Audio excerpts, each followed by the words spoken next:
Okay. All right. I think it's working now. So, so just as a little table of contents, we're first gonna go through our little introduction, really, really brief, and then we're gonna cover the 5 rounds. So round one will be me, round two is Jeffrey, round three, round four is me again, and round five is Jeffrey. So we're just gonna go through the different motions we did and share our thoughts on it. And as some little remarks before we go through it, just as a disclaimer, but not really disclaimer because nothing bad is going to happen. This meeting is going to be recorded, and the reason we're recording it is because the president of the Alberta Debate and Speech Association wants to share it on their YouTube channel. So for other people who miss this meeting, for future reference, if you want to watch this, recording, right, then it will be shared on the YouTube channel. So that's the biggest reason. And also, please feel free to ask questions. It's very encouraged. If you want to ask verbally, feel free to. But just remember to be respectful to each other and to Jeffrey and I. But if you want to be funny, we're really open to that because humor is nice. And once again, this is a discussion, so ask questions and we'll respond. But if we're in the middle of explaining something, then maybe we won't see it in the chat. So we apologize if that happens. The next is that this slide will be posted. So I'll share with everyone. I'll share it on Discord and on over WeChat after the meeting. So if anyone wants to take notes on it, because we can't be taking forever on each slide, then you'll be able to refer to this again. And finally, we hope you guys just enjoy this, learn something from it. And if you guys don't, we hope this is somewhat worth your time. So, oops, this is not moving forward. Okay, so quick introduction to our speakers, me and Jeffrey. So just as general introduction to me, I've been debating for the past 4 years, so I'm a little bit of an unk. And in terms of accomplishments, I won Hart House last year. I won nationals last year, and I think I won Western twice in 24. And there were some other ones, but those are the ones I like to talk about. And my favorite debate memory was just really, really stressing our Hart House. If you guys were there, you might know. And my favorite food is sushi. And I'll ask Jeffrey to quickly introduce himself as well. Yep. Hey guys. So my name is Jeffrey. I've been debating for around 3 years competitively. My accomplishments aren't as good as Jared, but they include McMaster champion, Waterloo champion, as well as the recent Western Winter High School top speaker, which simultaneously served as the Canadian qualifier for the prestigious Oxford schools. My favorite debate memory is probably debating at McMaster with the sore throat, which conveniently I also have right now. So I apologize in advance if I'm a little unclear. And then my favorite food is hot pot, or more specifically, Sichuanese spicy hot pot. It's very numbing, very delicious, and uh, no, the reason that's why I have a sore throat right now is not because of it. Hmm. Thank you, Jeffrey. He's very humble. So let's get into it. Um, the first round, just for anyone who wasn't there, also I'll show the tab later.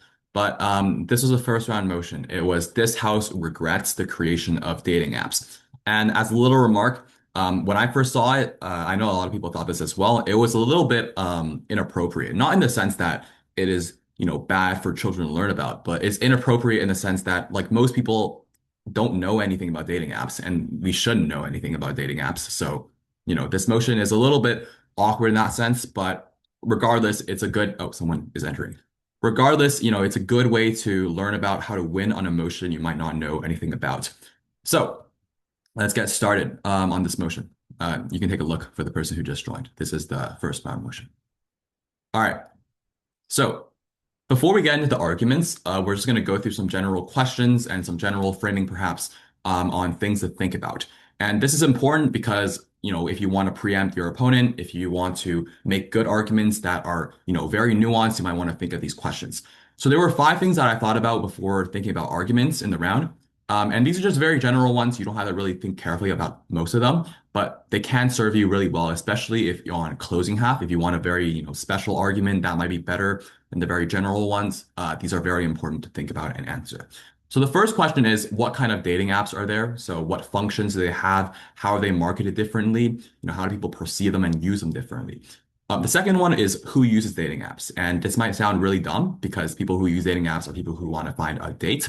But there are many people who want to maybe find companionship instead, right? For people who use dating apps for different reasons. And this is very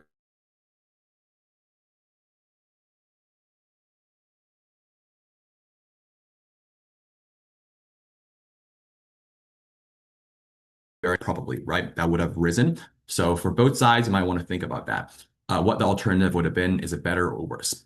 The fourth question is, how big of an impact do these apps like really have on people's dating lives? Because maybe some people are using it just for fun. They want attention, perhaps. They want clicks, and maybe they're using it, right? But does it maybe shape people and how they date? Is it a very, very massive influence on some people? That's another question, right? So feel free to think about that. And finally, how does this app, this might be the most important one, I would say. How does the app being profit motivated affect its function? So how does an app, because Tinder is not a nonprofit and they want to make money, right? So how does that affect how it's used, how it's marketed, how it's built, and how arguments? And finally, this kind of motion is very important to think about, not just the average person. So the average person who wants to find a date and get married one day, it's very important to think about different groups who use dating apps and how it affects them. So this is very important, especially if you're on a closing half, you want to make a minority argument, for example, then you can really, really dig into these questions. And these are just examples of dating apps. You can easily find a lot of them online. If you guys just know from news and stuff, you'll probably hear about this as well. So let's get into the government case. So this is the side that is for the creation of, sorry, against the creation of dating apps. So saying that it was bad. Now, the first argument we probably need to think about is how it leads to these toxic norms around dating. And this is a very general argument, and it's very, very broad. So the important part of this argument is that there are a lot of different mechanisms you can use, as you see in this slide. And each of these mechanisms can actually become its own argument if you make it well enough. But since, for the sake of time, we'll just go through it very briefly and explain each one. The first mechanism in this case, or the first reason, is that the way that dating apps are built, it just creates this very toxic norm around looks. So for example, it's just, swiping right on Tinder. I'm pretty sure that's how it works. You swipe right on Tinder, right? And if you like how this person looks, you swipe right. If you don't, then you don't swipe right, or you swipe left, right? You reject them in that sense. And this kind of builds this kind of idea in your head where you instantly judge a person in 2 seconds on, are they attracted to me? Or sorry, are they attractive to me? Yeah, that's what I said. And if they are not attracted to me. And this really, really can have ramifications in your real life as well, where you just have this really quick thinking in your head and you just dismiss people on the basis of that. And you can really impact this argument really heavily in this case. The second mechanism is that it's very easily addictive. So the way dating apps are built, and you want to think about why they're built, right? So the reason that these apps are built is not just for you to get a date and just quit the app, right? Because, well, dating apps would just lose all their revenue and they would just go bankrupt. They want to keep you on the app for as long as possible. Yes, you want to have dates, but they want you to come back to the app to get more dates. So the way to do this is that they have this very, very kind of gamified, addictive kind of thing, right? This method of getting you to stay hooked to the app, right? So like I said, with the swiping right, or just the idea of is a person viewing my profile, do they like me or not? This kind of keeps you on this loop and keeps you going back to the app. The third mechanism is that it creates this kind of unrealistic environment in your head, right? Where you think of dating a certain way when maybe it actually isn't the case. And this leads to exploitation and even creation of many insecurities within people. So for example, when you see a profile on a dating app, right, you see many people showing pictures in a certain way, right, dressed a certain way, and these kind of things. And they see many people post the most attractive photo of them. And this can lead to you having these kind of low self-esteem. It's why is everyone so much more, hotter than me, right? Or I would never be able to get a follow back from these girls, right? These kind of ideas. And this often leads to these very, very unrealistic landscapes in dating. The fourth mechanism is that it makes this kind of dating mindset become disposable, where I can go on one date and, it doesn't matter. I'll just go on another, right? There's always someone better waiting for me. And this can lead to these kind of impacts in your real life as well. Maybe you have a girlfriend or a boyfriend for a while, but your dating app kind of influences the way you see dating, and that affects how you treat them essentially. And the final mechanism for the first argument is that it just constantly reinforces insecurity. And the statistic you might want to use is just that men on average just get less matches on any sort of dating platform, with the exception of, female reaching out platforms, right? And this often leads to this very increased low self-esteem in men who use dating apps. And that can be very, very harmful. And because of the way that dating apps work and the just sheer difference in signups in dating apps, right, between the different genders, it often leads to the creation of more insecurities within men. And that can be very, very impactful. I see a question, I think, in chat. Let me open it. Why is it worse than other addictive vices? Ryan Sue asks. Well, I mean, you would have to illustrate what those vices are, right? But I would say that, like, in terms of accessibility, that's probably the way you want to make this argument, right? Dating apps are very, very accessible. Everyone has a phone these days, and you can really easy just have and download a dating app or like multiple apps at the same time. And that's why it's very, very addictive, right? But like on a comparative, right? If the alternative is where you have to go out and ask a person out, right? And maybe, that's just not as accessible for many people. If I'm not in university, I'm not constantly exposed to so many people and I'm not exposed to so many opportunities to just ask someone, right? And that's why it's probably less addictive, I would say. But if you have anything else, I would be very happy to answer it.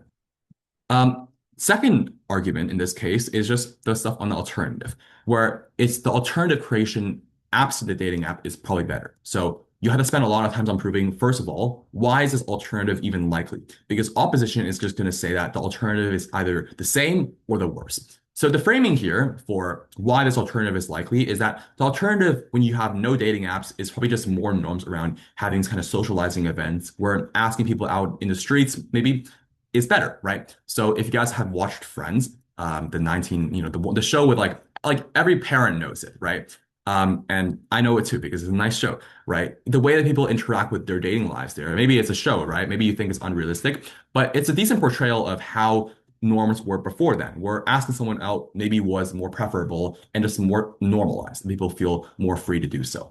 And opposition might say, like, social media still exists, but dating like isn't accessible, in real life, right? That's why you just go on Instagram, go on Snapchat.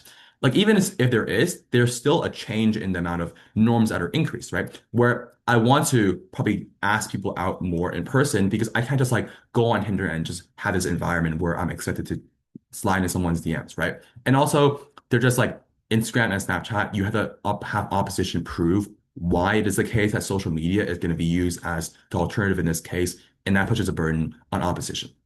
So, how do you make this argument then? Obviously, the most easy mechanism you can say here is that having a different alternative where you're encouraged to go out subverts all the argument one mechanisms for why dating apps are bad. So, all the toxic norm I talked about earlier, right? Those things are, you don't go through it, right? The second reason is that because even if you're like slightly more encouraged to ask someone out in person, these kind of things, people actually overcome their insecurities more, right? Or if you have a very toxic way of viewing, the dating market, right? If you had to ask someone out like at a bar or a party or just at university, at school, right? These things just naturally subvert your insecurities and your bad ways of viewing the dating world. And yeah, opposition can attack that, but I think this is a very intuitive mechanism to make. The third is that dating is just more genuine, where, on aggregate, which in total, people will get to know somebody over time before asking somebody out, right? If you think about how many relationships are formed, you get to know someone first as a friend, and then you want to take the chance and ask them out to be your girlfriend or your boyfriend, right? In that case, I would say that, absent dating apps, yes, maybe you date less, but dating becomes more genuine when you actually know that person first before going on dates with them and expecting things. And the last mechanism here is that people just get better social skills. So it's not just dating, right? If you just approach people and those kind of things, it just builds skills in your daily life, and that's good. Okay, so let's go on to the op case for this motion.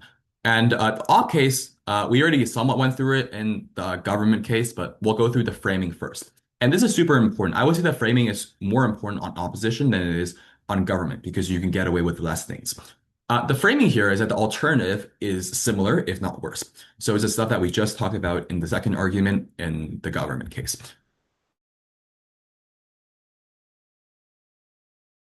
So, and what in round was that social media is going to be the more prevalent way to become, the dating world, right? It would replace dating apps in a sense. Maybe not 100%, but very similar. If you look at the world today, there are many people who just, oh, my internet connection is unstable. I'll continue. If you see the world today, there are many people who just follow people, right? And then try to text someone over messages and do the same thing essentially that you would over a dating app. And this probably get worse if you don't have dating apps where it wasn't very accessible to just find someone online. And this is a very important framing because you directly attack government's burden, where they're saying all these bad things about dating apps, right? But if their alternative is just the same thing on social media, why are any of their impacts actually going to have a margin? And that's why it's super important to have this framing and attack theirs extensively in your first speaker. And the second piece of framing is that dating apps have the pressures to actually be good. And this actually is going to counter a lot of the arguments that you hear out of government's first argument, right? So how there are toxic norms around dating apps. Dating apps have pressure to be good because you have a lot of competition between different. Actually, I'm not. Yeah, it's written there, right? Where dating apps want to compete with different apps. Otherwise, I can just hop onto another app and quit yours, right? This means that, you want to actually not maybe make it super, super hard to get a match, right? Maybe make the algorithm less toxic, where it's less concentrated towards the top 1% of users and more spread out between different users, where you give people more access to actually getting swipes on their app. And it's these kind of things that are written here where apps have the incentive to actually maybe be good. It's not saying that they are perfect, but it's saying that they don't have the incentive to be this very, very terrible app that exploits everyone. Because if they do that, then nobody will use the app. So the first argument you can say on opposition is that dating apps are a very, very crucial part of our world today. And there's a lot of framing here you have to do first. So, but a lot of them is very intuitive. So the first one is that despite, being so connected, right? Everyone has the internet and phone. Isolation is worse because everyone is spending more time inside, where the world is getting more busy, where work is getting more competitive, right? People are spending less time actually connecting with people in real life. And this makes it harder to actually date people where you lose your friends, where you lose your connections over time, even if you still follow them on Instagram, for example. And a good way to illustrate this is for people who get out of university and start working a job. That's where dating becomes the most hard. Dating in university is the most simple thing to do because you're surrounded by people your age with the same mindsets as you. So dating apps are very important for a few groups of people. The first are people who are just very, very isolated, right? Where, for example, you're an immigrant who immigrates to a new community, where maybe there aren't many people of the same race or culture with you there, and dating is very, very difficult, right? So maybe you think that it's very important to have someone who believes in the same values as you, right? But you can't find that at your school. And that's where dating apps can actually come in, where you can actually find people who are similar to you in that sense, and it's very important for you. The second is that there are people who are just very introverted and scared to reach out, even if you have this very, very public norm of encouraging finding people, right? Reaching out to people in real life, they're still very, very scared. So dating apps, if you go into someone and try to ask them out over a dating app, it is obviously less scary. But if you actually get on a date, then you have to go in person, right? So you have to socialize with them either way. So we're saying that dating app is just a way to actually get them off, like open the door, right? Go through the door, take the first step, and actually meet people where they would not have otherwise on government side. The third reason is that people who don't know their dating preferences is very important to use dating apps. So government, we know that they will say that it is bad to go on so many dates. But on opposition, you can actually argue that dating more through dating apps, when it's more casual, where you're just meeting people, talking to people, right? Talking about what you care about, your values, etc. It is very important because you're actually learning about yourself, where you're learning about your dating preferences, what you actually like and what you don't like through more dates, right? And this is very important for a part of self-discovery, where after you realize, I don't want this, I like this, right? I think this is very important, these kind of things, then you can actually get better dates over time. And this is a maybe important claim that you want. The second argument you can make on opposition is that dating apps are actually very specialized, and this can actually very impact, minorities, for example. So the first thing is that apps allow for preference setting. So you can say things that you want. I haven't used the apps before, I'm not legally allowed to either. So I don't know what exactly preferences are, but for example, if you want to say that, I want someone who's Catholic because I'm Catholic, right? And being religious is very, very important for you, then you can set it on your profile, and this allows the algorithm to filter people for you. And this is important in communities where people, once again, have different customs and religions to you, where dating apps can actually be very beneficial for you. The second reason is that dating apps are actually being built for minorities. So, for example, Grindr is used for people part of the LGBTQ plus community, right? Specifically. And this is very important because even though our world is more accepting, right, of these kind of differences in sexual preferences, it is very important to have these apps because exposing yourself in different settings is still very difficult if you're a minority in that sense. But these apps offer a very important opportunity for these people. The third and final reason is that dating apps have these specific niches and it actually allows you to find the sort of dating that you want. So just this is I think it might come up in future rounds, future motions, but just remember that, Tinder, for example, is often used for casual, quick dating and hookups. And Hinge is used for specifically more serious dating. So if you guys keep up with the news, the mayor of New York, Zoran Mamdani, found his wife through Hinge, I'm pretty sure. So yeah, The other reason, a third example is that, Bumble is where women make the first move. So it directly combats the differences in the amount of women and men that sign up for dating apps. And, Coffee Meets Bagel has limited daily matches. So this limits the addictiveness of apps. And that's a very, very nice function of it. So this is the opposition case. There are a lot of impacting you can do for each specific mechanism. Are there any questions? If not, I'll move on to the second round and Jeffrey can walk you guys through that. Okay, I'm assuming not. But if you guys have any questions later, just feel free to ask. All right, Jeffrey, you're up. Yep. So thank you so much, Jared, for that very insightful seminar, as well as off-topic rant on dating advice. So for the second motion reads, this House believes the environmental movement should adopt a joyful militancy approach. And the info slide is listed there. I'll give you guys around 10 seconds to read it if you guys want, just to understand the context of the motion.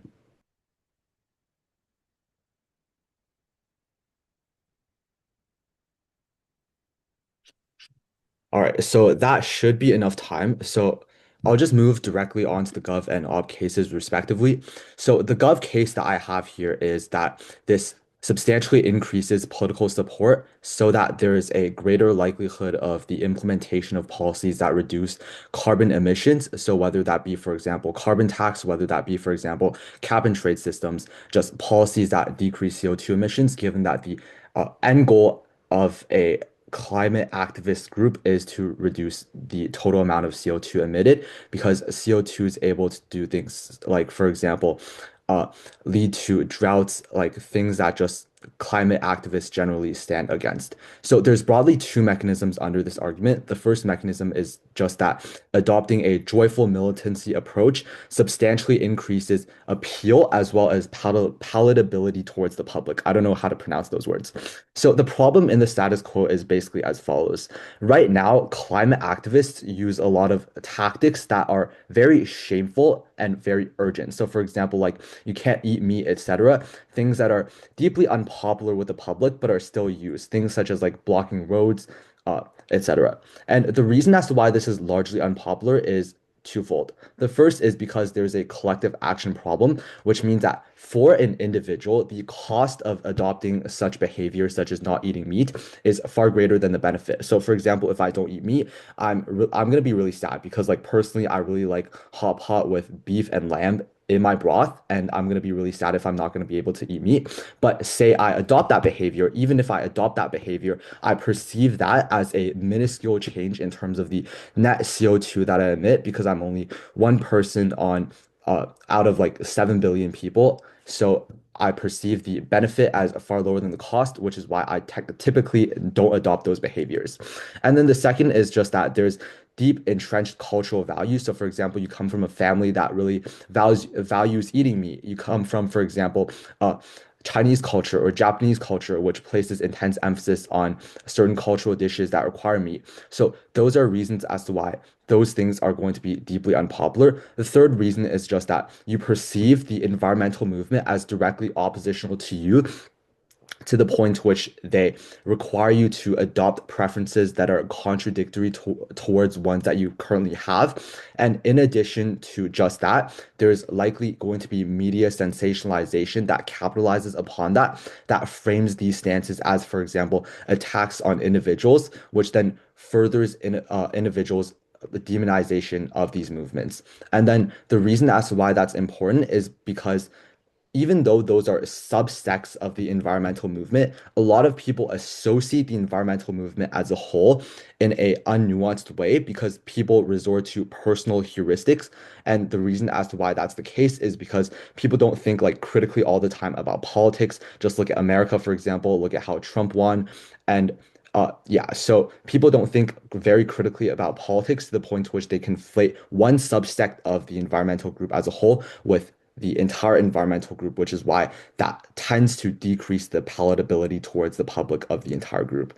So, on the contrary, then, joyful militancy is comparatively better because you're able to shift messaging priorities onto victories as opposed to things that are perceived as personal attacks. So, for example, there's going to be a shift in messaging towards things like tree planting, renewable energy adoption, etc. And there's also going to be a recognition of issues. There's not going to be direct blame. And then there's that creates the necessary dissociation from things like eco-terrorism, things like unpopular actions like blocking roads, etc. So the reason as to why this is incredibly important, contrary to what opposition will say, which is that this just will not work as a whole because regardless of the amount of political capital that you garner, lobbying will occur, is as follows. There's two main reasons as to why this, on a balance of probabilities in the vast majority of cases, overrides the effects of lobbying from corporations like oil corporations, like fast fashion, etc. The first is because of game theory. So let's say you're a corporation, you're probably going to donate to both sides of the political aisle. So in America, you're going to donate to the Democrats as well as the Republicans. And the reason for that is because you want to make sure, you want to guarantee 100% that you're able to influence the party that gets elected, regardless of which party gets elected. And that then creates a preemptive incentive for each individual party to not stray away from the public consensus as to whether or not a policy is good or not. Uh, as so they're going to like support that rather than support the view that lobbyists are currently trying to get them to change towards because of the fact that like there's no inherent advantage in accepting lobbying money because the other party is just going to get it either way. And then the second is just that the reason as to why lobbying is important is because you're able to run things like ads in swing states, but to the extent to which that is far less than just the amount of public support. So you lose substantial public support as a result of not adopting green policies. That really hurts your ability and your ability to win elections as well as your standing as a party in a whole, as a whole. So that's the case for increased political capital. So the second mechanism for the Gov case, it's on the next slide, Jared. Wait, I'm gonna reload it. I don't think it's loading, right? Oh The yeah, next that's slide, completely it's fine. the off case, right? So let me just reload it real quick. 1 second. Ah, I see it now. All right.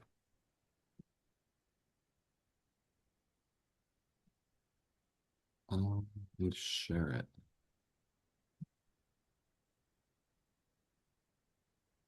1 second. Oh, here it is. Okay. Next slide, right, Jeffrey? Yeah, directly the next slide. Yep. So the second mechanism for the Gov case is just that it strengthens internal solidarity within movements. So currently, different climate movements have conflicting ideologies because the climate movement as a whole is very, very diverse. So, for example, you have different sects of the climate movement that support, for example, biodiversity conservation versus just general climate activists who want to reduce CO2 emissions. And then one of the main issues of contention between those two sects is, for example, the adoption of wind turbines, because biodiversity conservation activists really don't like it, versus general climate activists who want to reduce CO2, who like it because wind turbines really allow you to reduce substantial amounts of CO2, but at the same time, they're not really good for biodiversity. And that leads to things like competition between these movements in terms of recruiting. That leads to things like smear campaigns in order to win over members. And that just ultimately wastes a lot of resources that they should have been spending on lobbying the government, forming special interest groups, and then paying for lobbyists in, for example, DC, in order to talk to politicians, to influence their views as well as viewpoints in order for them to implement better CO2 reduction policies. So the reason as to why that changes under government is because you now fiat an overriding narrative that says, for example, the enemy of my enemy is my friend, and your resources are utilized far better once you actually join together with the differing sect of the broader environmental movement and utilize those resources towards lobbying and fighting for just one common ground as a policy. And that's true because the info slide basically just assumes that this will happen. So that's basically the Gov case. If there's any questions, I'd be glad to answer them. But if not, then I'll just move on to the op case.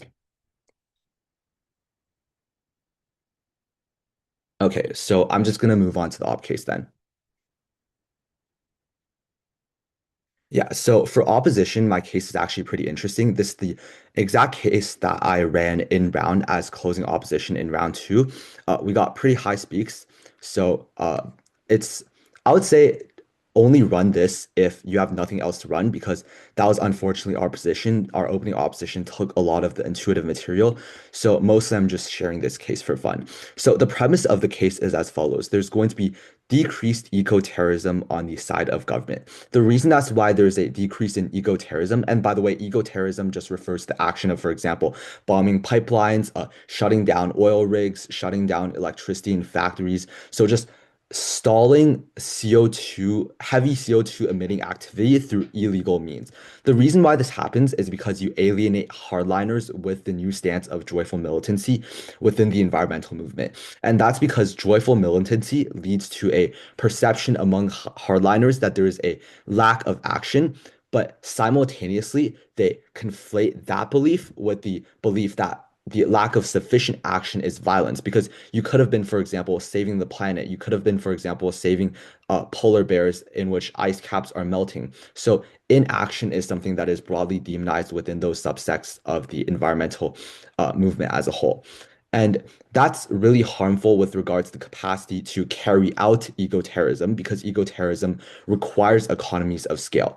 That is to say that you need seamlessly organized networks of individuals. You need, for example, large amounts of resources in order to bribe factory workers to give you like a code, for example, to shut off the electricity and access their like internal networks in order to just really incapacitate their ability to do what they're doing. You need, for example, high level black hat hackers in order to access these networks, etc. So you need a lot of resources, you need a lot of seamless internal coordination, and this really just splinters the radical eco-terrorists from the group as a whole.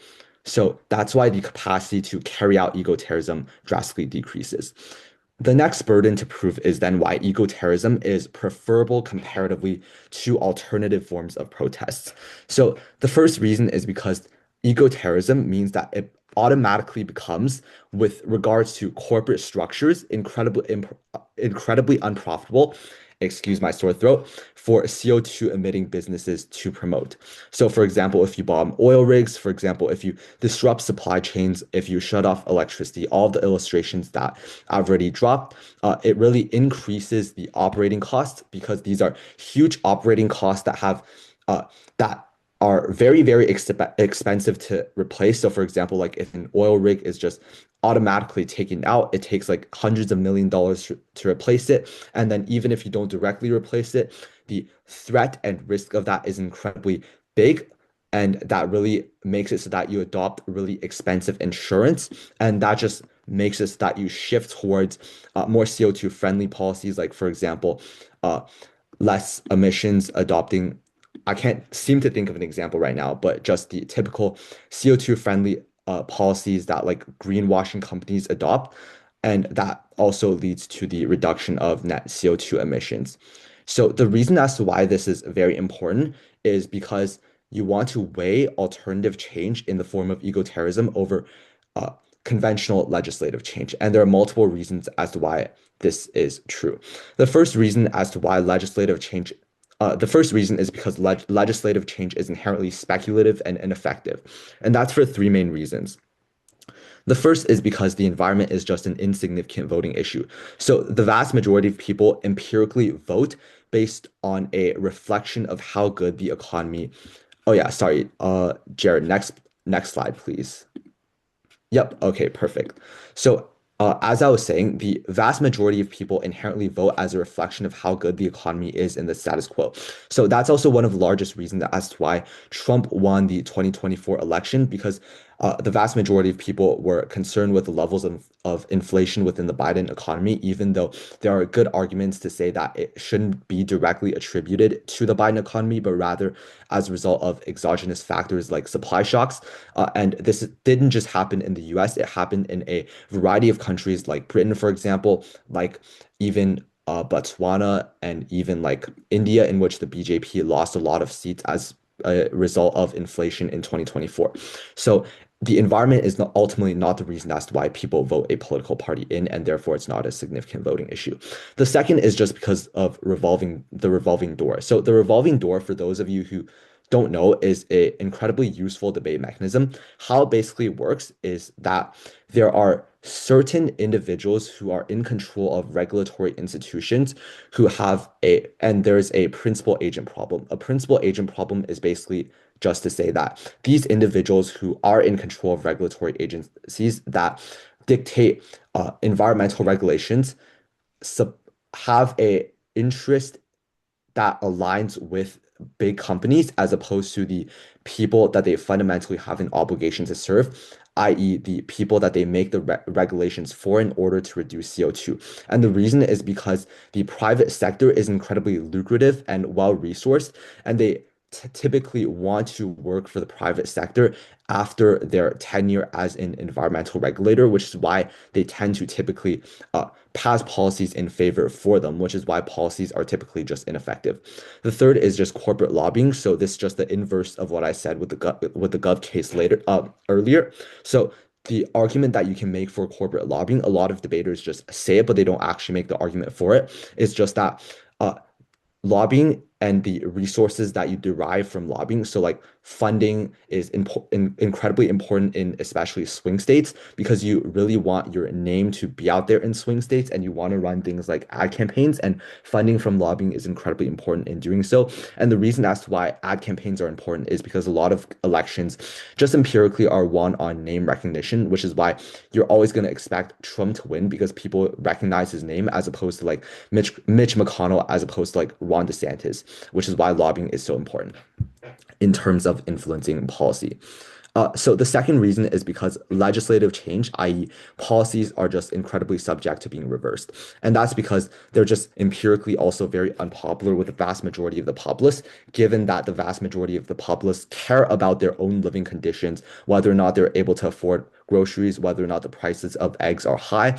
And empirical examples as to that you can use in order to prove this are just the carbon tax that happened in Canada a while ago that was ultimately revoked because of how unpopular it was. You guys probably know this because I'd assume that the vast majority of you guys are in Canada. And then the second is just the yellow vest protests in France, which saw more than 3 million signatures against CO2 limiting policies that ultimately made the quality of life for average individuals more unaffordable. And then the second reason is that it's comparatively just far easier to change through eco-terrorism because it just makes it far less profitable to pollute. And businesses have a primary legal fiduciary obligation, which means that they have to maximize the earnings for shareholders, which is why if you just minimize earnings intuitively through eco-terrorism, they would want to change those policies.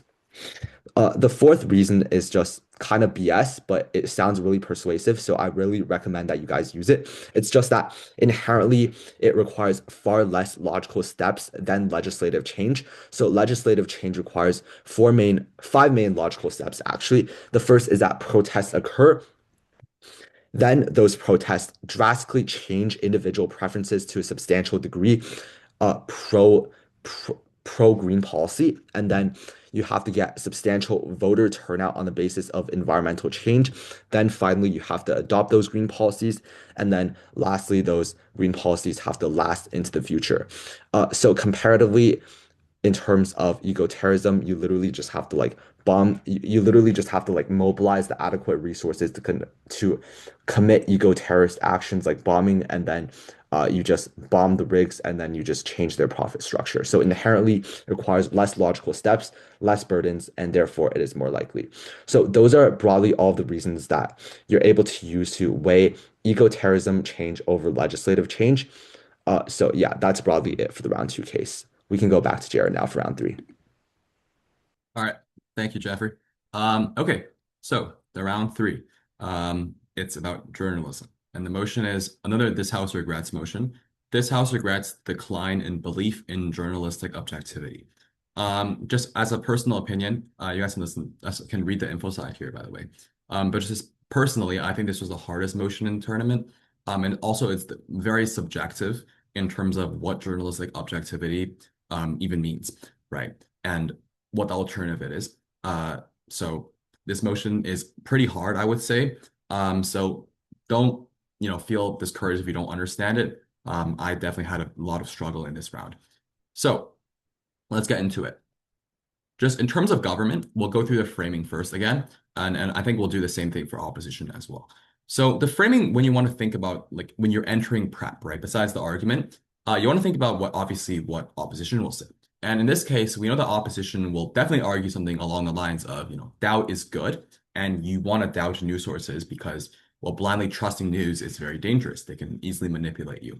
So how can we actually frame this out? How can we make sure that opposition doesn't have this easy path to victory in their first 2 minutes of their speech? So the framing here that we ran, I'll give my thoughts on the call that we got later on. But the framing that we ran was, why are people on our side still doubtful and not, just blindly trusting? Because opposition is just going to assert that people just, trust these news sources and believe whatever they read on our side. The first reason is that the average news reader is someone who is relatively aware of these politically biases in news.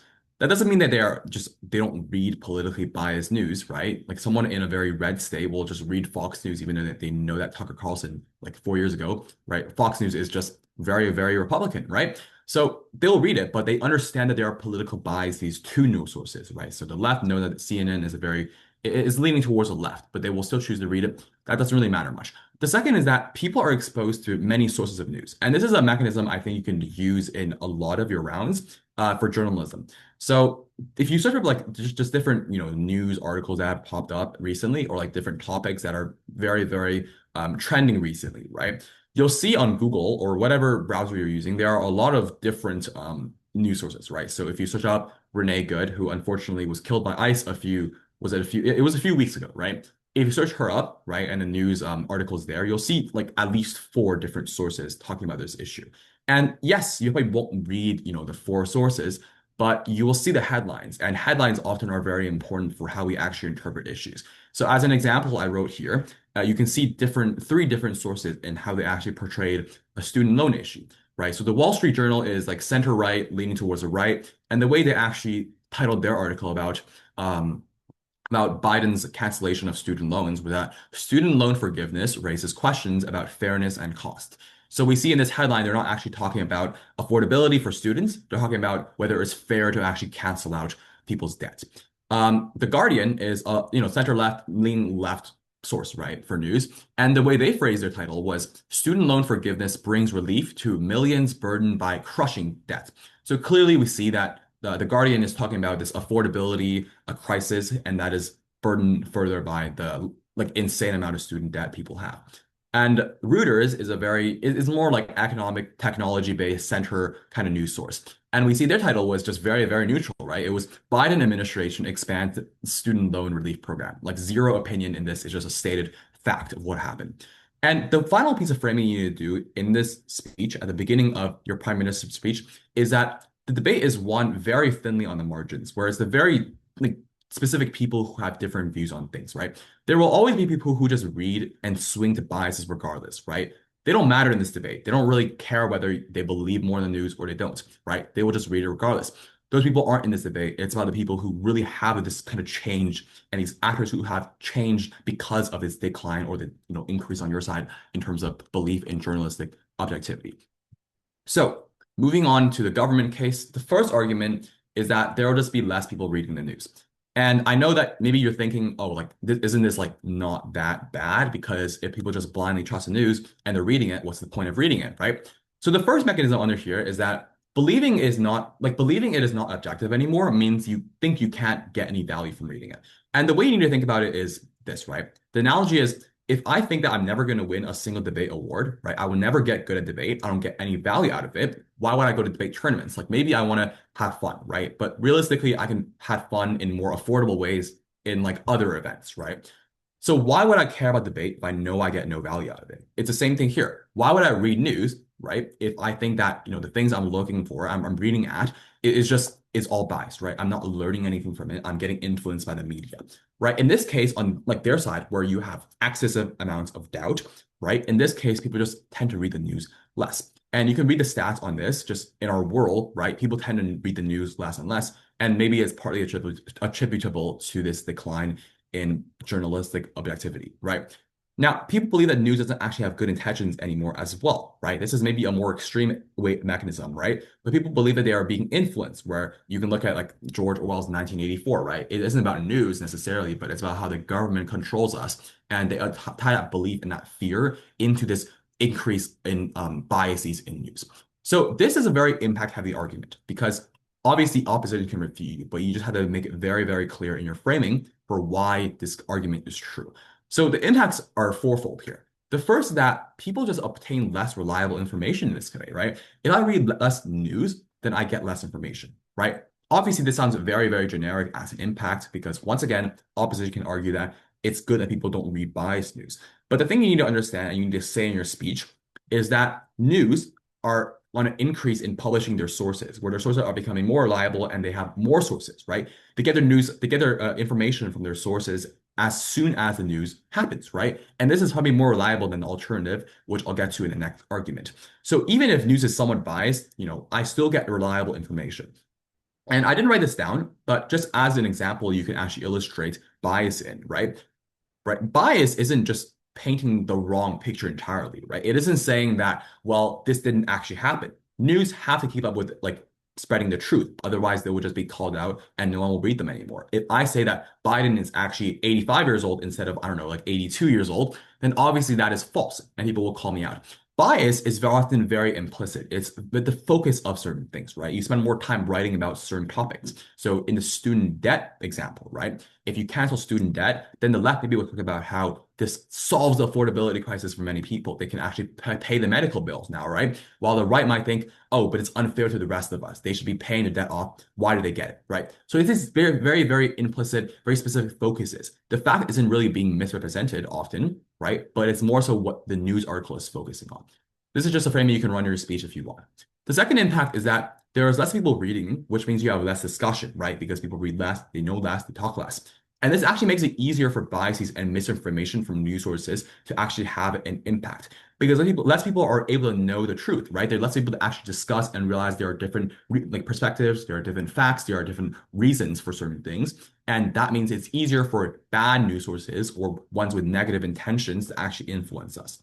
The third impact is that less reading of news actually means you have less support for news watchdogs. So what news watchdogs are basically these organizations, right, that keep in track of the biases and just the truthfulness of certain news organizations.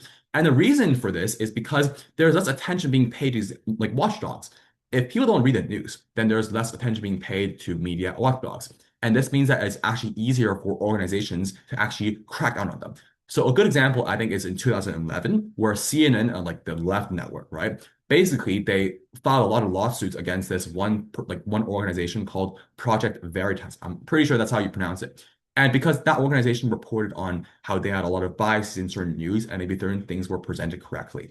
And this led to just immediate crackdown and shutdown of Project Veritas, where you had less journalistic accountability now because people didn't pay attention to this organization. So this is a possible impact you can run in your speech as well. The fourth impact for this argument is that people will still read the news. There are people who read the news regardless. If you have less belief in journalistic objectivity, then you have less belief that other news sources are objective. You believe that only one news source or one or two news sources that you read and you trust is reliable. This is very, very bad because, well, you're only exposed to one or two opinions on a certain news piece every day that you read the news, right? You believe other sources are not actually very, very great. And this leads to more ability for news sources to actually exploit you, where it leads to you being able to, just being open to being manipulated by one specific news source. And this is very, very dangerous because you have higher chance of misinformation from news. So the second argument is the alternative argument, which obviously this is a regrets motion, so you can definitely argue on the alternative here. And the alternative is just obviously people get worse news from the alternative, which is worse.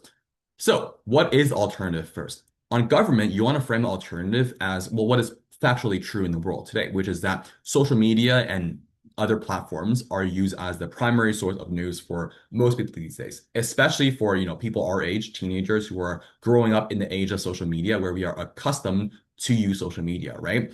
Where we get most of our news from social media, and that is very, very dangerous. There are 4 reasons for why this is very dangerous. 5, actually.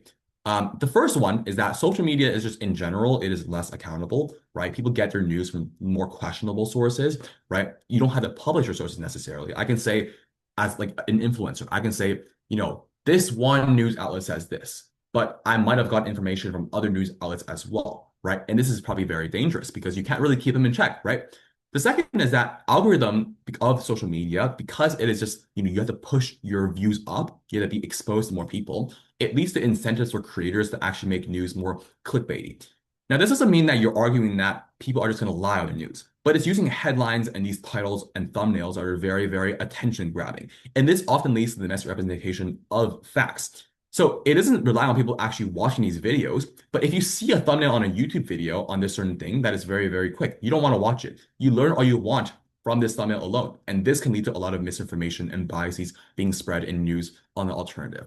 The third mechanism is that social media, especially just short-term videos, so like Instagram Reels, TikTok, means you have access to very limited information. Like if you go on TikTok or Instagram Reels right now, most videos are just like, I'm assuming below 30 seconds, right? Because that's what leads to you having attention to these videos and actually watching them. And this leads to information being condensed and you not actually getting the full picture. But it also leads to a lot of crucial information being left out for the sake of making the video short.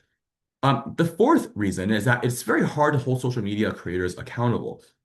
So, for example, you can't really call out a specific creator because they can often delete your comment. But very, very importantly, is that it is hard to call them accountable because there are just too many creators. And it's also very, very easy to lie on social media and get away with it. Obviously, lying about like whether you are rich or not maybe is a little more difficult, but lying about a place where you got the news is probably much easier in many cases. That's why calling them out and holding creators accountable is very difficult. And the fifth reason, and this is a very powerful reason you can use in many debates, is that social media is just essentially a massive echo chamber. Like everyone has likely heard this mechanism before if you have been debate for a bit. But the reason this is very important here is because you're exposed to the same political spectrum. So you're only getting news from one side specifically. At least on our side, or more people are encouraged to read the news because they believe that it is somewhat objective. I'm exposed to the other side at least somewhat. But on the social media side of things, you're only exposed to one specific political spectrum. And as a more nuanced way you can make this mechanism, if you want to use it for future speeches, the way that social media experiments with algorithms is that if you, let's say, are a very, liberal person, right? You lean to the left. If I want to put a right-wing feed on you, I put the most extreme to try to get you to see how you react to that. If you think it's very crazy, then I tone it down and go to the moderate, right? That's how social media feeds are curated in terms of political spectra. And if you just are very, very against it, that they're just not going to show you any sort of right-wing content ever again. And that leads to the creation of social media echo chambers. Okay, so let's go to the opposition case in this motion. The opposition case is also very reliant on framing and framing certain things out of the debate and framing certain things in. The first piece of framing you need to make is that news is declining in popularity for most groups of people, right? Maybe not very, very dedicated news reading people, right? So a lot of adults just grew up reading news, they care about it, their jobs depend on it, so they will keep up regardless, right? But especially for younger people, they will just increasingly consume news from social media either way, right? As more and more people who are older are exposed to social media, right, reading news becomes less and less accessible. Many people don't even have newspaper stands anymore because no one reads the paper news, right? So this is a trend that will happen regardless of the motion. People will hop on social media regardless of this motion. And this is a framing you can use to wash out the comparative, I just said in the second argument, of the prop case. Next is that you can question how is this decline actually interpreted by people? Because the decline in belief in journalistic objectivity isn't just this very, very clear, clear-cut kind of idea, right? A lot of very enthusiastic and avid news readers will still read the news. News is a major part of their information and how they know about the world. But readers are simply less trusting in the news, right? They care about the news. They know that, oh, I want to get reliable information. I must read The Economist, for example, or the New York Times, right? They will read it if they are interested. But it's about the specific increase in doubt. Am I reading what is actually right, or is there other alternative possibilities for this? The final piece of burden push you can actually have on the opposition speech is that government cannot just defend a world where people are simply still doubtful of news, right? You can question that. They can't get the best of both worlds. They have to be very, very, very strict in terms of what their comparative is, which is people are just very trusting of the news they read. So, for example, before I would say probably before the 2000s, right? Where news was just seen as this very, very consistent kind of thing for many people around the world. Obviously, there was certain situations where news was exposed as biased, but for most people, news was seen as very reliable, especially back then. So the first argument on opposition you can make is that when you have less belief in journalistic objectivity, you get better news. And this is once again a very, very massive argument. So each mechanism, if you make it super well, you could turn it into, one of your extensions. The first mechanism is that news outlets are more public about their reliability on our side of the house. So because they understand that readers are less trusting of their news sources, right? They want to become more public about where they actually get their sources. So if you see this trend in just many years, right? More news articles are actually putting their sources at the direct bottom of their article right after you read it, instead of making it actually harder to find, right? Or you will actually assign more writers and editors to go through a piece carefully and thoroughly before actually publishing it to make sure it is accountable. The second mechanism is that news outlets, when they have biases that are exposed, which they will have biases, right? They are more scrutinized by the public. They are more attacked and they are more criticized. So obviously, political outlets will still be political, right? You can't really change the fact that certain sides will lean to certain sides, right? But their ability to swing politics into news is going to be a lot more critiqued. Where if you notice that, oh, they're not talking about this specific issue, they're avoiding it because they lean to this specific side of the political spectrum, then readers are more aware of that. They question that more when they actually read the news. So news overall becomes probably more truthful. A good example of this is that you don't have to argue that all political outlets become super accountable, but rather it's things like wording becomes less biased, where it's harder to influence just these people who roll out of bed and read the newspaper, right? Or it is harder for outlets to just spread misinformation in general. The third mechanism is that outlets cannot just hide behind this veil of neutrality anymore. They can't just claim, oh, I'm actually a neutral outlet, when in reality, they're being funded by people on the right, people on the left, right? Media in the past used to specifically select what news was important and what to cover. And what to say in these specific news. And this is very important because behind all this, they would just say, I'm a very neutral news source. I'm giving you this reliable, objective truth that you must care about. But in reality, the way they actually do things is just probably biased towards a certain side. But in this world, you're not actually able to just use that tactic anymore. You're not able to claim that I'm neutral and therefore you should trust me. And finally, you can flip the mechanism on government. You can say, because more people are doubtful of news, more people pay attention to media watchdogs and care about it, and therefore there is more support for these watchdogs and more, revenue for them, and they're actually able to stay afloat in the fight against bad news outlets. The second argument is that news portrayed as objective. So saying that news, I'm objective, I'm right, is very, very harmful. And this is attacking the specific comparative on their side of the house, where more people believe that this news that they're reading is just truth. The reason is because objectivity is quite literally associated and means truth, right? If I believe something is objective, I believe it is right. It is free from any sort of influence that is subjective, right? And this means I often think, this is what I must believe in, regardless of what other people say. Yes, I can be challenged, but I believe this is what, the truth is. And this is a very important piece of framing because even consciously or subconsciously in people's heads, when they interpret certain things, if they believe something is true, then they don't believe that there is another truth, right? Just intuitively. If I believe that, if I believe that a certain math equation is this, right? And I've been doing all my homework with it, but it's wrong. But someone tells me, hey, you should actually be doing it like this, right? I don't believe that they're right because I've been doing all these things in this way, right? This is the same thing here. I associate what I believe is objective with what the truth is. This is very harmful because readers on proposition, where they believe something is subjective, when they believe that the news is, this truth, they will believe that the one thing that they read. If most readers only read one source as well, right? I roll out of bed or I'm on the car in the morning, right? I want to read the specific news piece I saw on my notifications. If I only read one news source I believe is true, I'm very unwilling to actually just go and look at the same issue covered by a different outlet. So, for example, in many red states, right, no matter how much Fox is being called out for their political biases and just these crazy takes they might have, people will still consume Fox because they are used to it and they believe that it is the truth. And this is very, very bad, not just because I'm very easily influenced, but because discussions around the news become more malicious insofar as I believe that I'm right and the other side is wrong. You believe that the other side, who read a different news source, for example, with different opinions on a news source, right, is seen as these propagandists who are trying to convince you and influence and manipulate you, and they are biased. And notably, they're not objective because they believe in a different truth. And objectivity rules out any sort of like room for any different interpretations. And another impact you can say is that this actually fuels political polarization a lot, where people believe that one side is right and the other side is just completely wrong, or many other sides are wrong. And this is very bad because you need a more divide within politics and it becomes harder to actually do things together as a collective. So that is a round three motion covered. Are there any questions from anybody? If not, we'll go to round four. Okay, I assume not. So let's go to round four. The round four motion is about religion, and there's a pretty sizable info slide, so I'll give you guys some time to read it. But the motion is this house prefers to be born into a religion that promises reward in the afterlife as opposed to one that promises material reward in this life. I don't think I put that word in the motion, but it's this life. And this is a very important motion because it's not that this house as the government or this house as a neutral actor, is this house as you. So the average person behind this veil of ignorance. And for anybody that doesn't understand what the veil of ignorance is, that's okay, because I didn't understand it until, like I actually read about it.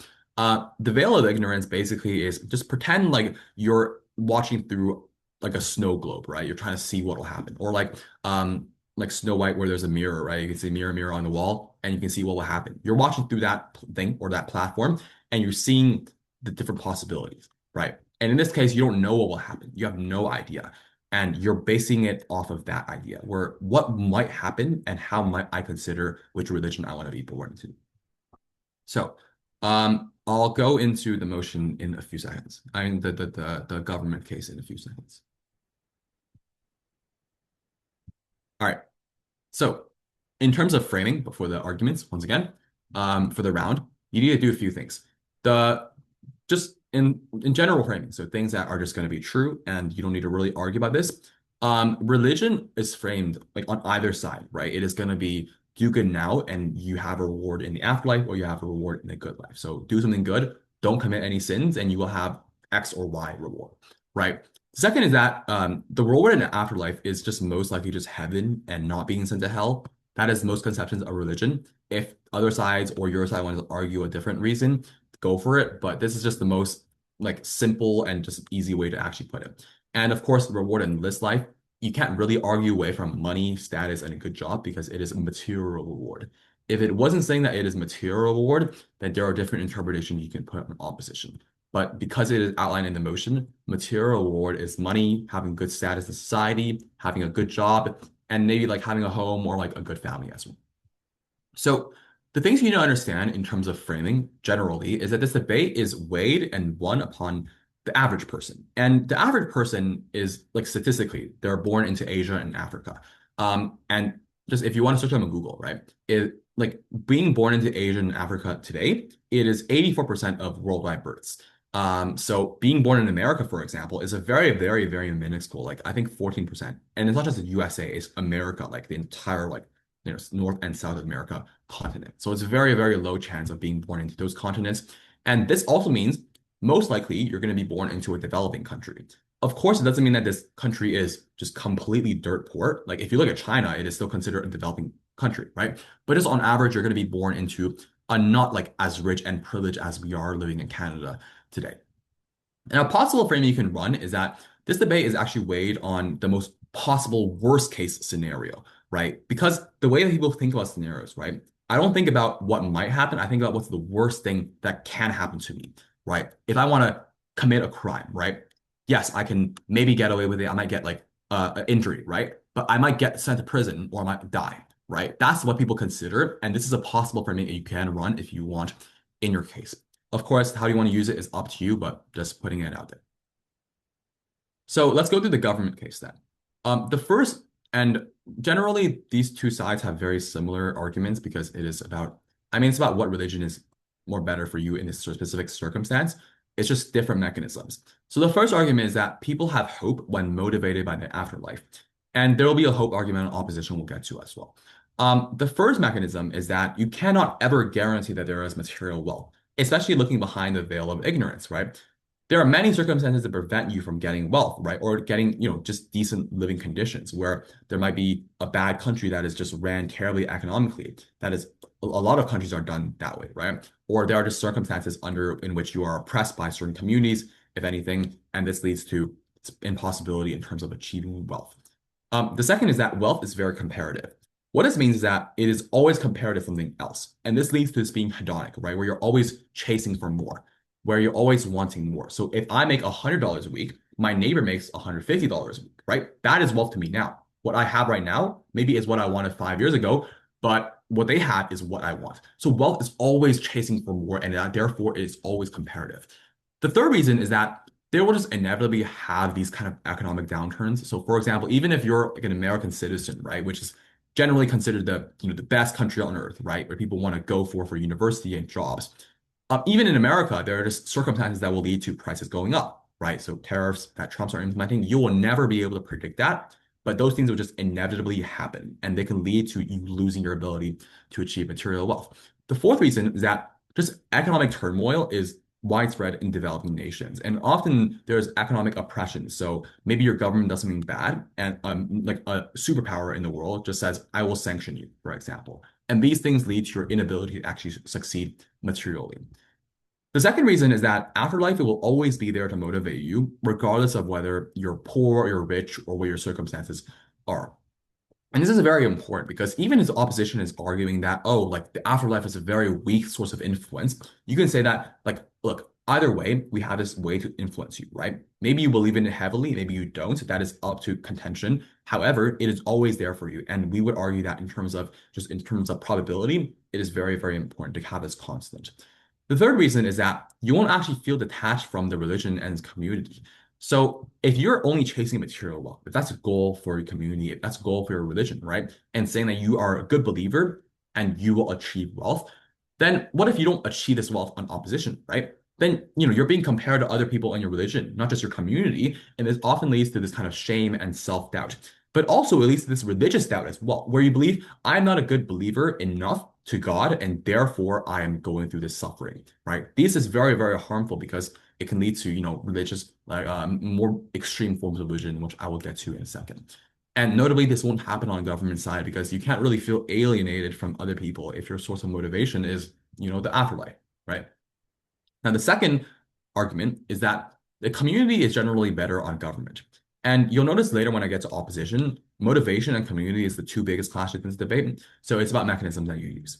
The first mech for this argument is that this afterlife religion is often founded on this kind of idea of karmic balance. So karmic balance is like doing good deeds and you will be rewarded. I'm pretty sure it's either Buddhism or something else that has this kind of belief in specifically karmic balance, right? So this is very important because this leads to this kind of idea of a supportive community where people are just generally more kind to you because they want to, well, not just reach the afterlife, but they don't want to be sent to hell, right? So for example, you have soup kitchens ran by churches. Now, while religion generally promotes good values, right? So opposition might say, look, on either side of the house, they will promote good values. It is more toxic on opposition. That's what you need to say. Not just we have good things, but why is it worse on opposition? The reason it is worse on opposition communally is because people's faith depends on them proving their material success. Not depending in the sense of, oh, like, God, you love me now that I'm rich, right? But more so, you have less helping other people because you believe that your faith is tied to your richness or your wealth or your status or your whatever defines material wealth.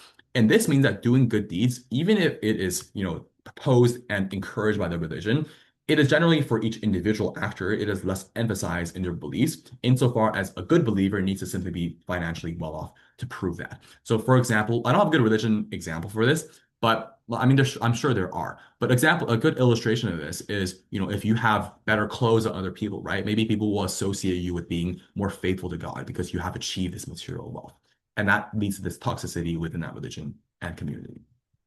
So let's talk about a possible closing government case. This is a very risky framing, so maybe people won't buy it. And this is probably the only extension that we'll be talking about in this debate. But actually, no, Jeffrey talking about one. But this is a very risky extension. Maybe you don't want to run it. But yeah, the framing here is that the motion says, if you read it, it says being born into a religion. And being born into a religion does not actually necessitate that you believe in this religion, right? And I know it maybe sounds wonky right now, but look, right, you're born into a religion, which means you're born into this kind of community that is believing in this religion. Maybe your family is very, very faithful to this religion. Now, you might or might not be a believer in this religion. And, on aggregate, in terms of probability, you probably will be a believer. However, there is always a possibility that you are not. So there are many people around the world who just don't believe in religion, right? Even if their community is highly religious. And that can lead to religious persecution from your community. So the extension here is that religious pressures are worse in opposition insofar as there's a possibility of you not being a believer. So the first mechanism is that religious trauma is passed on opposition in terms of making material wealth. So if you look at many places around the world, not just developing nations, but in just everywhere, right? A lot of trauma is passed between, especially the fathers who are expected to be the breadwinners of the family, to their sons or even to their daughters in today's world, where they expect them to make money and make up for their inability to make money in their lives. And this worsens with religion insofar as religion is another force telling the family to pass this trauma on, where you need to make money to be faithful to God, right? And especially for a non-believer, this means that indoctrination becomes worse, where even if you don't believe in this religion, you're constantly forced into this by your family and by your community. The second mechanism is that it's harder to opt out of religion on opposition than it is on government. So opting out in this case, well, in religion, it means not believing in it anymore, right? There are many reasons that people might not want to believe in a religion anymore. So we'll just leave it at that. But opting out and leaving that religion is harder in opposition because there's higher amounts of communal pressures, right? You can't just say like, I don't want to make money anymore for the sake of quitting religion, right? But that means that there is going to be constant religious pressure from your community if you decide you want to opt out. However, on government side of the house, you can simply commit good deeds, right? For the sake of reaching the afterlife. If you don't believe in the religion anymore, well, I'm still doing what I supposedly should, right? But it's easier for me to say like, oh, I'm doing what I want. I don't need to maybe go to church. So the third mechanism is that the burden to meet for being a good believer on opposition is higher. And this can lead to more extreme forms of religion. So if you refer to earlier parts of this government case, the framing is that there is this hedonic trend to achieving material wealth, where you're always chasing for more. And this often leads to this comparison between material wealth. And this can exist in this religious community as well, where if you don't make enough money, you're a failure to God, right? You committed this moral failure, and you are not a good, faithful believer. And this compounds because, well, you're constantly expected to make more, where money, once again, is comparative. And this can often lead to extremes like self-flagellation. So it's where like you whip yourself in the back, right? That's, I think, Christianity or Catholicism, where there are extreme forms of religious punishment for this. People enact onto this themselves. So let's go on to the opposition case here. Now, let's talk about the opposition framing first, because this is also very important. We know that government will argue that wealth is obviously a very toxic concept. It is this capitalistic, like hedonic kind of idea that we just mentioned in the government case. So how do we frame this out on opposition to prevent that government push? The framing here is, how is material wealth actually portrayed and interpreted in the form of religion? So if you look at like movies, the wealth is like, cars and like parties and like watches and just money in general, right? But is it actually different in religion? We're going to answer this question in the framing. Like, obviously, it is success, right? It is material success. But it isn't saying that you will become rich as long as you believe in God, at least not most of the time, right? That is a very kind of, I would argue that it is a bit on the crazier side, like for a religion to argue that. Maybe it's not true, right? Maybe the judge won't believe them. But it's more so that as long as you slate like discipline to our religion, right, you will have a better life than you do in the present, whether it be money, success, etc. So it's not that you will be mega rich or you will achieve wealth over and over again, but it's that you will achieve this kind of material success or stability or just happiness in terms of what your financial situation or your social status in society is. So notably, it's comparative, meaning that improvement is relative to your current status. However, that comparison isn't saying, like, if you believe in God for the next 5 years, you will win the lottery. That is very crazy. And this is very important for me because it avoids these kind of toxic norms that government will talk about, which is that material wealth is very, very comparative. And this leads to this very toxic idea of perceiving wealth, which is, I would say, for religion to portray maybe a bit wild. Now, the opposite case, first argument, once again, is that material wealth is a better way to motivate people. And this is direct clash between the first argument on government side. And there are a few reasons here. And these reasons you need to really, really illustrate in this round. So what does this kind of tangibility mean? The first reason is it is tangible, so you can like really feel the effects of money, and is imaginable, where you can, imagine oh, what will it be like to have, more success in my life?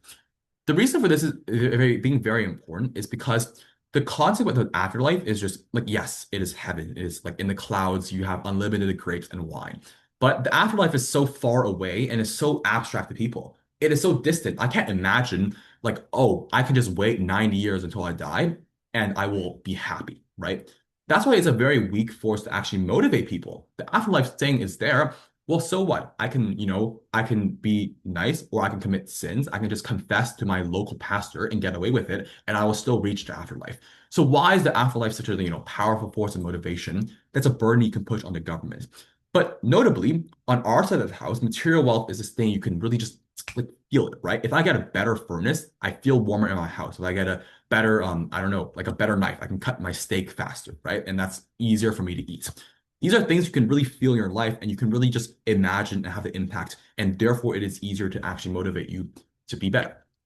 The second reason is that for people in these kind of bad financial situations, which will happen regardless, promoting the afterlife often leads to giving up, right? The idea is that obviously people aren't just these very nihilistic beings, right? But it's easier to give up on their side of the house insofar as the belief can be, I can just live a better life when I'm dead, right? I can be happier when I'm dead. So why must I really, really force myself to continue right now? Now, government side can promote like, oh, I seek help from my community. But on our side of the house, seeking help isn't just saying, how can I get rich?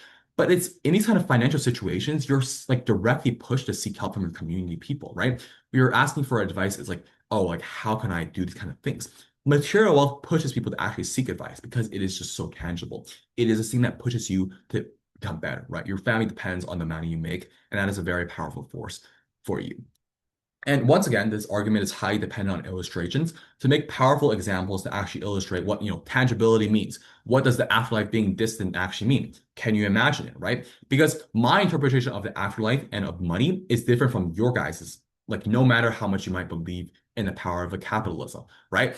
But regardless, you need to illustrate it very clearly for your judge for them to actually understand. The second argument for this case is that there's actually more help from your community on opposition side of the house. So the first reason is that obviously, that government is going to argue afterlife promotes good deeds. And once again, this kind of idea of good deeds and good values being promoted by the afterlife is kind of implicitly refuted in your reasons in the first argument, right? So the reasons about how the afterlife is a very weak motivating force in a lot of cases. But also, the government must prove why those good deeds actually translate to helping each other, right? Why does me not wanting to go to hell and me wanting to avoid committing sins actually lead to me helping you, right? Oftentimes, not committing sins is just like, I don't steal. But also being a good person might just, be nice to people on the street, right? Why does it directly lead to me helping my community members a lot when they're in need, right? On our side of the house, we push specific communal ideas and these kind of religious ideas to help each other, right? So, for example, money, because it is this idea that people can actually use in their life, churches are more willing to maybe give money to actually help believers, to encourage their faith and to reward it, right? And this is very impactful for people because, especially in very, very financially desolate situations, right? These kind of financial institutions have much more aid than any sort of promoting good values on government side of the house. And very importantly, in these kind of highly religious communities, which there are in many countries around the world, material wealth is directly tied to this kind of idea of karmic balance, where you will be rewarded if you commit these good things. And therefore, there is a direct incentive for people to actually help each other out, right? You will help other people find money, find jobs, and donate money to them. And this increases your karmic balance. You're doing a good deed, and this will increase your material wealth in the eye of God. So this is a cycle of material benefiting, what's the word? Benefits, right? For people, where you're helping each other, not just for the sake of helping other people, right? Which there will happen, but also because, it's good for you as a religious believer, and this encourage your tied to faith. Okay, I think that's round four motion in its entirety. I'm pretty sure. So we'll go to the round five, where Jeffrey is gonna tell you some very, very nice content. All right, so the round five motion reads this House would grant incentives, e.g., subsidies, fast track permitting, as well as cheaper licenses to developers who build communal housing in major urban centers. So I don't think the info slide loaded on Jared's presentation, but it's basically as follows. So communal housing refers to residential buildings where occupants have private sleeping quarters, but share common spaces such as, sorry, this is really small, kitchens, living areas, dining rooms, as well as bathrooms. So our position in this debate was OG. OG is probably a pretty good position for this motion as indicated on the motion balances. Part of the reason as to why that's the case is because there's just a lot of pretty obvious and common arguments as opening government, which we will explore in a few minutes. So before we get into arguments, we want to be really clear as to what the burden for this House would motion specifically is, because this is a this House would motion, THW, as indicated. So in this House would motions, the government side, the side proposing the policy, sorry, next slide again, Jared. You want me to reload it first? Oh yeah, that's also fine. Yeah, sure. Let me do it. Okay.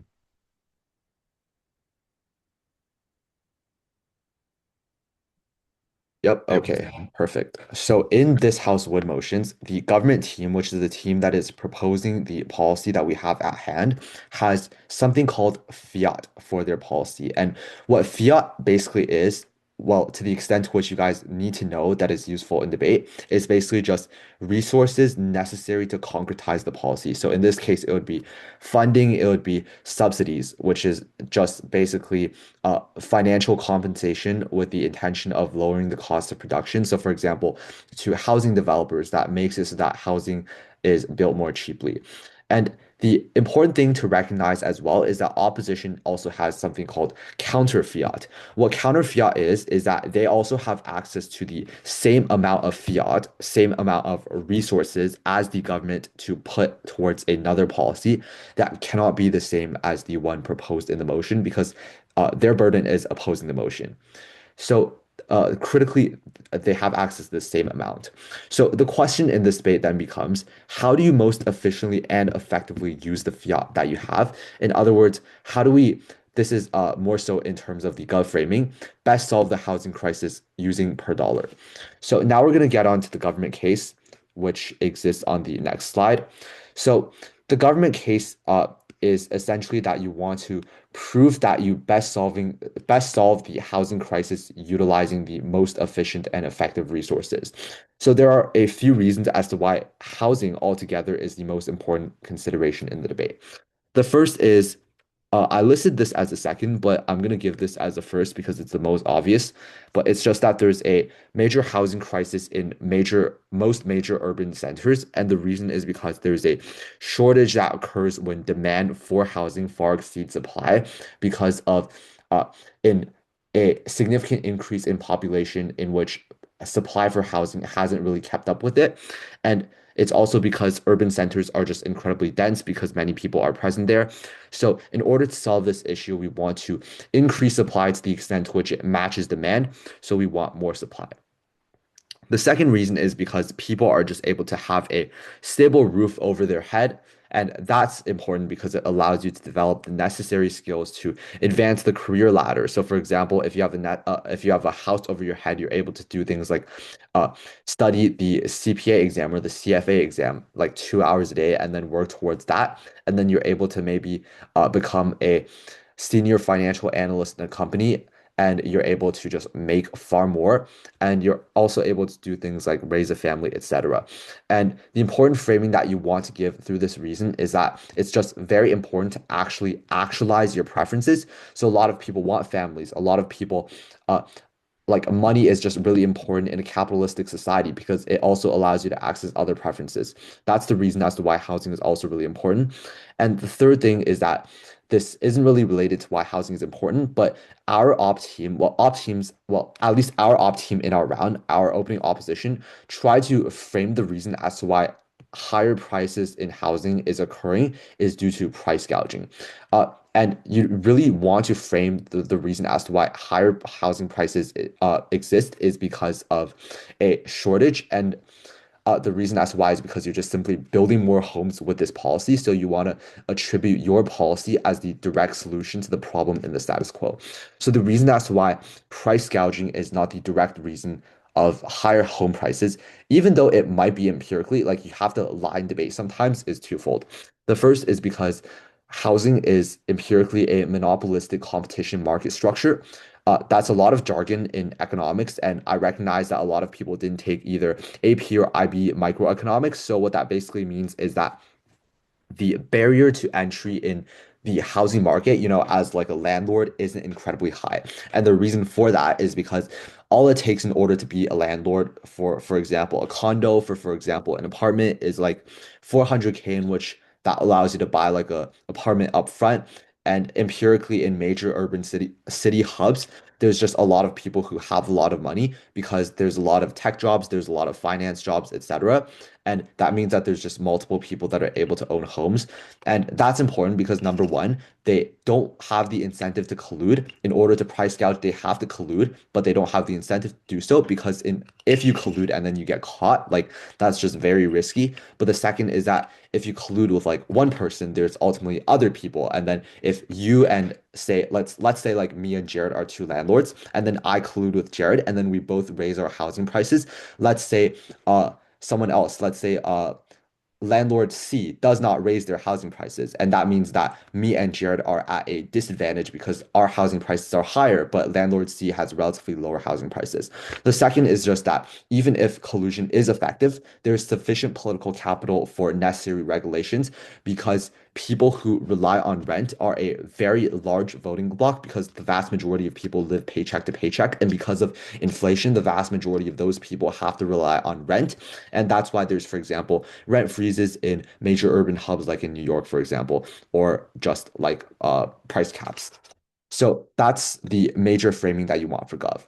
So in terms of the Gov case, there's one more piece of framing, and that's just that there's still going to be adequate regulations to prevent outcomes of having, for example, slums. Uh, and the reason for that is because this is, again, a this house would motion, which means that you also have the fiat to subsidize and uh, really customize these preferences such that they don't incur a cost on the developer, such that they're still incentivized to build these homes. So, in order to provide this the most efficient way, in order to use these resources that you have access to, given that opposition also has access to these resources, there are a few reasons. The first is just that this minimizes the costs of the like the quantity and amount of times that you have to build high cost, low value objects and appliances. So components such as, for example, kitchens and components such as, for example, living rooms. And the reason as to why these are so problematic with regards to cost saving when building homes is because things like living rooms are just unnecessarily big because of social norms. Like most people want a big living room because that's where they socialize with their family. That's where they like watch TV and then invite others over to socialize and then hang out and have a good time. Kitchens use incredibly expensive materials such as countertops, marbles, and then they also just require a lot of very specialized services in order to construct. So you need things like plumbing, which then requires an additional premium. Uh, the difference here is that you only need one kitchen, one living room per, for example, eight people or nine people, because surrounding and orienting that one kitchen, you have multiple more people as a result of communal housing, as opposed to just one single family or one or two individuals who are rooming together. So you're just able to build less kitchens, less living rooms per people in a way in a way in which allows you to more efficiently minimize the cost that you're spending. And then you're also just able to save more space because of the fact that kitchens and living rooms are so big. So in say let's say for example like 500 square foot radius, you're able to just get more people in a house in the first place, but you're also just able to get more homes altogether because you're not having like one home in 500 square feet, but you're having one home in like 300 square feet or something like that. So I don't know if that's exactly how big homes are, but yeah, that's like the illustration that you can use in order to prove that you're more efficiently utilizing these resources. And then, sorry, back to the previous slide for like 10 more seconds. I just have to finish one more thing. The implication of this is also really important because it just means that you're able to also use those saved resources because you're using resources more efficiently into building more homes. You have more land to build homes, and then you can build them at a lower cost. Yeah, so next slide. And then Uh, as Gov, it's also really important to recognize what the opposition will likely argue. So, in our room, opening opposition argued about discrimination. We tried to mitigate this in three ways. The first is just to suggest that people can preemptively screen for roommates in a way that minimizes the effect of discrimination. So, let's say you're a Caucasian male living in New York, and then there's like apartment full of like Hispanic people, and then you're like kind of racist. You don't want to live with them. You don't want to room with them, right? You can screen to see which like what other people are already living in rooms in a way in which say you are racist, then you can self-select out of that apartment so that you don't have to interact with them, that you don't have to room with them. And you might be like, this is kind of bad because this guy's like racist, right? Well, people are going to be racist on either side of the house. It's just either that they live with these other people in communal housing, or they're just like racist, but they're either homeless or they just live in their own homes. So even though they're racist, the effects of them being racist in harmful interactions don't actually actualize because they're ultimately going to be self-selecting out of those racist interactions because they don't want to live with those people at the end of the day. So that's how you can minimize the impact of just negative interactions as a result of discrimination. The second thing is just that, like, you can just also mitigate discrimination, right? Because it's just true that a very small subset of the population is actually intensely discriminatory. So the effects of discrimination are just not that big because in order for negative discriminatory actions to occur, you have to like say things like racial slurs, etc. The vast majority of people don't have that. They're just like socially prejudiced like, against certain people. They're just they just have subconscious biases towards certain people. It just like empirically discrimination is just not that bad. And then the third thing that you can say is just the flip of that, which is social contact theory.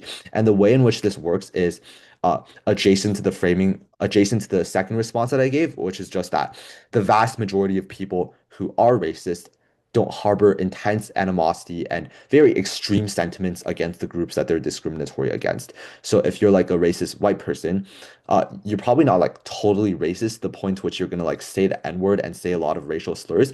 More so, it's just that like you think maybe they're more so predisposed. You think that like black people and African Americans are more so predisposed towards crime than other ethnic groups or racial groups. So you're not going to be like totally racist. And that's really important because that means that they likely harbor prejudice as a result of ill-informed preconceptions that they have of the other group.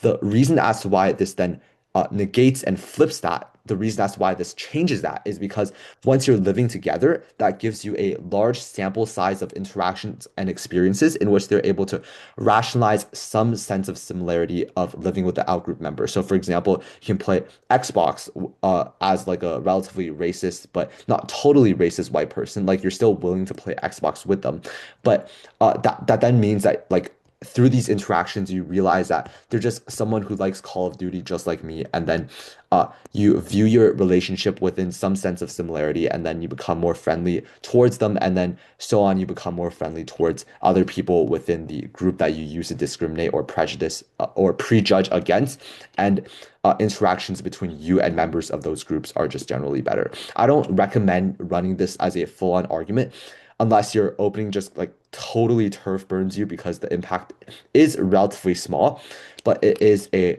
decently useful flip against opposition teams that try to run the discrimination argument as a path to victory. So that's mostly Gov. Now we're going to move on to Op.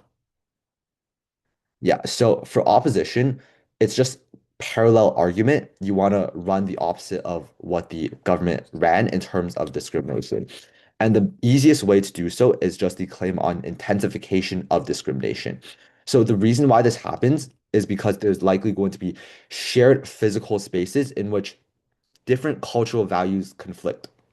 So, for example, if you're like let's use a different example. For example, you're like a Hispanic person, and then you're rooming with a Vietnamese person, and then you really don't like how their food smells, and then you tend to have like conflict happening because of that, because you blame different differences, because you're not able to come towards uh, shared like negotiations of what like housing norms should look like, and then you view that person with negativity. The second reason as to why this can likely happen is because you view that person no, sorry, the reason as to why this is more likely than social contact theory, which is the government flip and the government response to this, is because you tend to view the other person as negative, which means that through those interactions, rather than self-selecting into positive details about them, you're more likely to self-select into negative details about them because you already view them as negative. So that proves why on a balance of probabilities, you're more likely to view them as in a worse way. But the second is just the deadlock breaker of impact. So even say it's likely 50-50, in 50% of circumstances, you're going to view them in a better way because of social contact. In the other 50, you view them worse because of negativity bias that makes you self-select into negative details about them. The deadlock breaker is on the impact, which is to suggest that the impact of negative interactions uh, are ultimately going to be more harmful than the benefit provided by positive interactions. And that's because if you're relatively racist, like if you're not super racist to the point to which your racism can still be changed by social contact, that likely means that your racism is going to be subtle and it's not going to be externalized, which means that you're more likely just going to keep that racism towards yourself rather than actually externalize them, like argue with them, call them racial slurs, which is more likely to be caused by the intensification of discrimination. So ultimately, the potential harm for that is far greater than the potential benefit for a relatively racist person who's likely relatively docile to become relatively less racist. And the impact of this is just intuitive. It means that there's going to be constant conflict, and then you can just give a few illustrations as to why that's important. The main one is just that home is the primary place for solace and comfort that people return to from hard work days, and then you really want to feel a sense of catharsis, solace from there, so that you actually feel recharged, so that you're willing to go back to work, and then you're willing to perform well, and then you ultimately feel energized, you ultimately feel happy. And once you have constant conflict within your house, that just really ruins your rest. It also becomes means that you become more lonely because you're spending a lot of this time with this one individual who really hates you, and that's just not a very great feeling. The second argument is another one with regards to opportunity cost, which is what we discussed earlier. So the premise here is that there's going to be regressive subsidies with opportunity cost. What a regressive subsidy basically means is basically, uh, so the illustration is like progressive taxation, right? So if you guys don't know what progressive taxation means, it's basically just taxation in which as the tax on applied to each advancing social bracket happens. So for example, you have like lower class, then you have middle class, and then you have upper class. The percentage to which you tax them increases. So regression would basically be the opposite of that. So as you go down in each like bracket of social class, the amount to which you tax them increases. So a regressive subsidy is basically just a subsidy that disproportionately benefits relatively privileged and wealthy people and disproportionately harms relatively uh, destitute and disprivileged people. And the reason as to why this subsidy is regressive because the vast majority of people that utilize communal houses are people like students and interns. And this is because of two main structural reasons. The first structural reason is because they just tend to be the highest bidders because they tend to be relatively rich. If you're like a intern at a major metropolitan firm, you likely work at like a big accounting firm, like a big finance firm like Goldman Sachs or Evercore, a big tech firm, etc. Uh, and that means that you're able to outbid the like relatively poor people, which means that you have access to the home because you tend to pay higher to the landlord to the point to which they select you as opposed to the other person to rent the home out to. And that also just inflates prices for other people. And the second is that the vast majority of people that utilize these homes are people that go to urban centers for work, for college, for internships. And the structural reason behind that is because these jobs just pay more in major urban centers to the point to which more people want to go there for these jobs.